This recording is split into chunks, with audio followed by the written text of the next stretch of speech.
There is a short list of sentences, spoken once on a hillside 2,000 years ago, that even people who have never opened a Bible can half quote from memory. You have heard them at funerals, on posters, in films, printed under photographs of mountains, and almost everyone who hears them hears exactly the same thing. A list of things to do. Be humble, be gentle, be merciful, be pure. Do all of that, and God will bless you. That reading is so common it feels obvious. It is also, word for word, the opposite of what these sentences actually say. Because not one of them is a command. Look closely at them. There is no verb anywhere telling you to go and do anything at all. No be, no try, no become. Every single line is a flat statement of fact about people who already exist, sitting right there. They are not a ladder you climb. They are an announcement, and the people being announced over are the last people anyone in that crowd would have called fortunate. The broke, the grieving, the nobodies, the ones standing at the back who had already been pushed to the edge of every other room they ever walked into. We call these sentences the Beatitudes. They open the Sermon on the Mount in the 5th chapter of Matthew, 12 verses, under 200 words, and they quietly turn the world we live in upside down. So here is the one thing this video is going to show you. The Beatitudes are not the entrance requirements for the kingdom of God. They are the guest list. That is the whole difference. So let us go and stand in that crowd, on that grass, and hear them the way the first people ever heard them. Matthew sets the scene in a single breath. Jesus sees the crowds. He goes up on the mountain. He sits down, and his disciples come to him. Now, who is actually sitting on that hillside? The chapter just before this one tells you, and it is probably not what you are picturing. People had been carrying the sick to him, the diseased, the tormented, the paralyzed. They came from Galilee, from Syria, from across the Jordan River. This is not a lecture hall full of scholars in clean robes. It is closer to a field hospital that happens to be outdoors. And into that he speaks. And the first word out of his mouth is not a rule. It is a Greek word, makarios. We translate it, blessed. Some translations try happy. Neither one is quite right, and the gap between them matters more than you would think. Happy is a feeling. It rises and falls with your week, your health, the weather outside your window. Makarios is not a feeling at all. It is a verdict spoken over you from outside you. The Greek poets used it of the gods, beings whose good fortune nothing could reach or spoil. So the word does not mean cheerful. It means something closer to this. You are on the right side of reality. Congratulations. And Jesus aims that word straight at the people in front of him who look like living proof of exactly the opposite. Blessed are the poor in spirit, he says, for theirs is the kingdom of heaven. Start with that word poor. In English, it just means short of money. Greek was more precise than that. Greek had two separate words, and the difference is everything. One was for the working poor, a man with a trade, a roof over his head, and nothing left over at the end of the month. That is not the word Jesus reaches for. He uses the other one, tochos, the crouching one, the one who begs. Picture him. Sitting inside the town gate at Capernaum, a bowl on the stones in front of him, dust settling on his shoulders all day. He owns nothing. He produces nothing. He has no leverage, no skill to sell, no favor that anybody in that town owes him. Everything he eats today, somebody else has to put into his hand. That is his entire economy. He lives on gift, or he does not live. Poor in spirit means that man, only on the inside. It is not low self-esteem. It is not performing humility so people admire how humble you are. It is simply a person who has stopped pretending he has anything at all to offer God. And you have to understand what that cost him. because the religious world of that day ran on accounting. Fasts counted, tithes counted, right down to the leaves of the herbs in your garden. Steps taken on a Sabbath counted. And the people on that hillside could not compete. Too sick, too unclean, too unschooled to read the law, they were failing. So they stood at the back and assumed God kept the same ledger everybody else kept, and Jesus opens his mouth and hands them the kingdom first. Look at the tense he uses. Not theirs will be. Theirs is. Present. Already. Right now on the grass, before anybody has fixed anything. And notice how exactly the promise fits the wound. The man with nothing in his hands is given a whole kingdom. Hold on to that shape. It is going to repeat 8 times. Every promise in this list has been cut to fit the exact emptiness it is answering.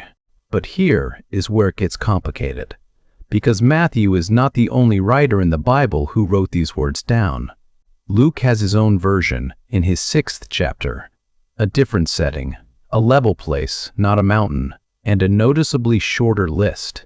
And Luke's very first line reads, "Blessed are you who are poor, for yours is the kingdom of God." Not poor in spirit, just poor.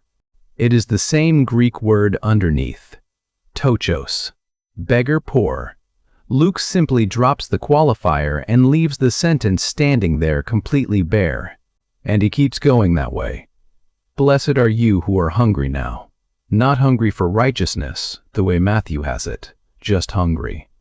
Blessed are you who weep now, for you shall laugh. Present tears, present hunger, present poverty, nothing softened, nothing turned into a metaphor. And then Luke does something Matthew never does anywhere. He turns the list around and fires it back the other way. 4 woes. Woe to you who are rich, for you have already received your consolation. Woe to you who are full now. Woe to you who laugh now. And then this one. Woe to you when all people speak well of you. In Luke's list, being universally liked is not a good sign. So what do we do with 2 versions that do not match? People have been trying to make one of them go away for centuries. The simple answer is that a traveling preacher preaches his best material more than once and shapes it for whichever room is in front of him. But the more useful answer is that these 2 are not fighting each other at all. They are 2 angles on one single truth. Matthew tells you where the poverty has to be felt. In the spirit. Down where you actually live, underneath the bank balance and the reputation. Luke tells you who tends to feel it, the people who are already out of options. Because comfort, in the end, is an anesthetic, and Matthew's phrase in spirit is not a loophole for the rich. Read it the other way round, and it gets much sharper. It means your bank account will not excuse you either. However much you own, you still have to arrive at that door empty-handed. 2 gospels. 1 door. You come in with nothing in your hands, or you do not come in at all. Blessed are those who mourn, he says, for they shall be comforted. This is the line that people find hardest to believe. Because grief is the one thing we spend our entire lives arranging to avoid. So put a face on it, a real one. A woman in a village outside Capernaum.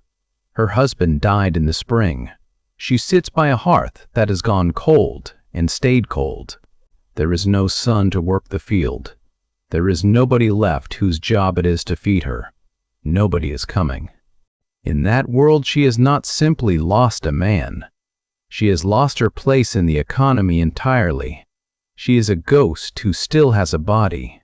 The mourning Jesus is talking about is not a mood. It is not melancholy. It is loss with no cure anywhere inside it. And the Greek word Matthew chooses is the heaviest one available to him. Not sadness. Wailing. The kind of grief you cannot hide from the neighbors. And it widens as you look at it. Mourning over a body in the ground. Mourning over the things you yourself have done. And mourning over a world that can quietly starve a woman like her, and shrug, and go on calling it an ordinary week. Notice what Jesus does not say. He never says the grief is good. He never dresses it up or makes it beautiful for us. He says the grieving are the fortunate ones. And the reason is brutal. They are the only people in that crowd actually looking at the world the way it really is. Everyone else has agreed to keep it light, to change the subject, to not mention the empty chair sitting at the table. The mourner cannot look away. And so the mourner is standing on the exact spot where comfort, when it comes, is going to land. And look at the promise itself. They shall be comforted. It is passive. It is done to them. Somebody else has to carry it in. Centuries earlier, Isaiah had promised a coming servant who would comfort all who mourn and hand them a crown of beauty in exchange for their ashes. Jesus is not inventing a consolation on the spot. He is standing on that ancient page and saying, "It is happening now. Look who is here. Blessed are the meek," he says, "for they shall inherit the earth." And meek is a ruined word in English. It has come to mean a man who lets other people talk over him, a man with no spine. That is not what the word meant. The Greek behind it is praus. Think of a wind strong enough to fill a sail and controlled enough never once to tear it. Force that does not damage the thing it touches. That is the picture, not the absence of power. Power that has been taught manners. So a meek man is not passive at all. He is simply a man who has decided, in advance, that he will not grab. Picture a day laborer with a thin strip of land outside Nazareth. Overnight, his rich neighbor has moved a boundary stone 3 feet into his field. He has no lawyer. The elders who would hear the case eat at his neighbor's table. He can shout about it, or he can let it go. And he lets it go. Not because he is frightened, but because he has stopped believing that the land was ever his to seize in the first place. And Jesus looks at a man like that and tells him the whole earth is coming to him, every acre of it. And here he is not being original, and the crowd would have known it instantly. He is quoting one of their own psalms, Psalm 37, a song written for people who had to stand and watch cruel men prosper and get away with all of it and die rich. The meek shall inherit the land, it says, and delight themselves in abundant peace. That is where this line comes from, word for word. And the whole psalm is one long argument. Do not burn yourself up over them. They are grass. They are already on their way out. Now look at the verb that both texts use. Inherit. You do not seize an inheritance. You do not earn one either. An inheritance comes to you for exactly one reason. Because of who your father is. It is a family word, not a conquest word. And the Greek word Jesus uses can mean a plot of ground, or it can mean the entire earth. He lets it mean both at once. The men grabbing land will end up owning a piece of it precisely the size of a grave. The man who let his 3 feet go inherits the planet. Blessed are those who hunger and thirst for righteousness, he says, for they shall be satisfied. And we hear hungry as a preference. A mild appetite for self-improvement. Nobody sitting on that hillside heard it that way. Hunger there was not a diet you chose.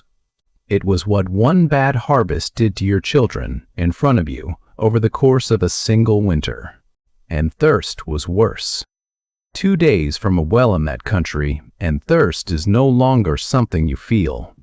It is the only thing you are. So Jesus takes the 2 most desperate verbs in the language and attaches them not to bread and water, but to righteousness. And that word is doing 2 jobs at once. It means personal rightness. It also means public justice. In Greek, the same word carries both.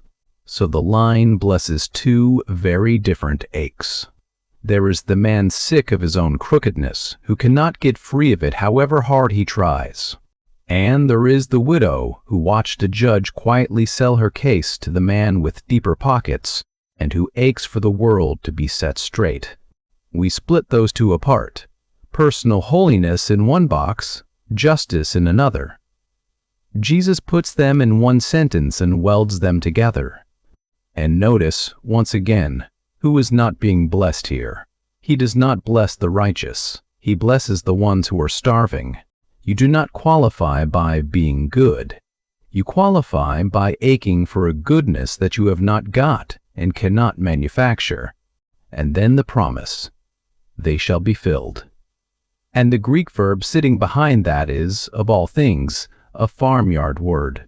It is what you do with livestock. You feed the animal until it stops eating, not a taste, not a sample to keep you going. Fed until the hunger itself is gone. The very ache that qualified you is the ache that gets answered completely to the last drop. Blessed are the merciful, he says, for they shall receive mercy. This is the only line that sounds like a transaction. Give mercy, get mercy. But it is not a trade, it is a mirror. Because mercy in that world was never a feeling. It was something you could stand there and watch a person actually do. Picture a traveler on the Jericho road, standing over a bleeding stranger, quietly doing the arithmetic in his head. Cost, risk, delay. Because mercy costs. It costs time and money and safety, and sometimes you're standing with the respectable people back home. The merciful are the ones who let somebody else's disaster become their own inconvenience, and who do not resent it afterwards. And Jesus says the mercy comes back to them, but not as wages. Mercy given does not purchase mercy received, it reveals it. Those are two different machines. A hand that can hand out mercy is a hand that was already holding some. You cannot give away what you were never given. Which means the hard-hearted man is not failing a test. He is showing that the mercy never actually got inside him in the first place. And that is the clearest proof yet that this list was never a checklist. Mercy is not a lever that you pull. It is a leak. It is simply what runs out of a container that has already been filled past the brim. Blessed are the pure in heart, he says, for they shall see God. And pure sounds like a score on a moral report card. Spotless, never stained. Nobody on that hill qualified. But the Greek word is not first of all about morals. It is about mixture. It is a word from the workshop. It is what you call gold once the slag has been burned out of it.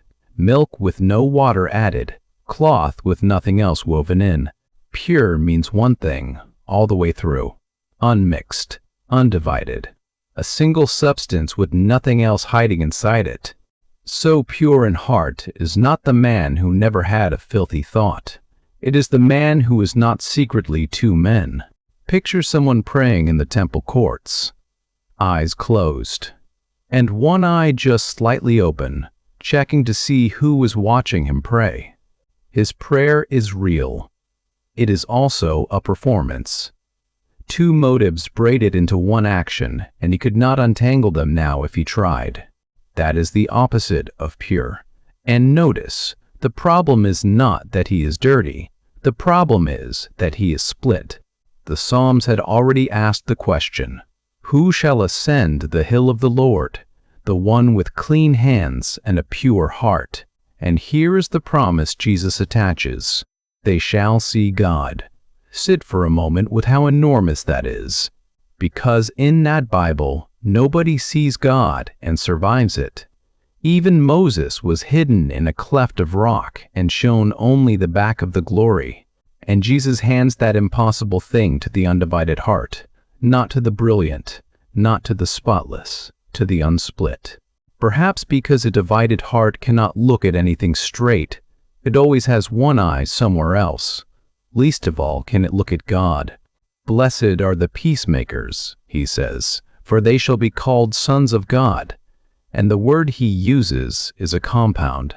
It appears exactly once in the entire New Testament, right here, nowhere else. Jesus reaches for a word almost nobody uses. Peacemaker. And the second half of it is a construction word. Peace is not something you find lying around. It is something you build. And nobody builds anything without getting close to the mess. You cannot make peace from a safe distance with clean hands at no cost. Picture two brothers in a village, 3 years into a war over their father's field. Every cousin in the place has taken a side. The peacemaker is the one who walks into the middle of that, gets accused by both of them, and does not leave. And remember what peace meant in that empire. Roman peace was what you got after the legions had won. Peace as silence. Peace as a boot on a throat. The Hebrew word is not silence at all. Shalom is a thing put back together, whole. Nothing broken, nothing missing, nothing left over. So peacemaking is not conflict avoidance. Avoiding a conflict only buys you quiet. And a battlefield is quiet too, once it is finished. And the promise here is the strangest one in the entire list. They will be called sons of God. Think about what that meant. In that culture, the son carried the father's trade. You watched the son to find out what the father did for a living. Roman coins called Caesar the son of a god, and that father's trade was conquest. Every man in that crowd had one in his pocket. And Jesus takes the title and hands it to a man standing in a Galilean field, trying to get two brothers to speak to each other again. The family resemblance, he is saying, is not power. It is this: making whole things out of broken pieces at your own cost. Blessed are those who are persecuted for righteousness' sake, he says, for theirs is the kingdom of heaven. Now listen to how that ends. Theirs is the kingdom of heaven. Those are the exact words he used in the very first line, back at the beginning. The 8 statements are bracketed. The first and the last say the same thing. Everything in between is standing inside those 2 walls, which tells you it was never 8 separate kinds of people. It is one portrait, turned slowly and looked at from 8 angles. But look at what he chose to close it with. Not glory, not reward, persecution, a door shut in your face. That is the last note in the chord. Picture a young man in a Galilean town who has started following this teacher. Look at what actually happens to a life like that. His family calls it a phase, and then a disgrace.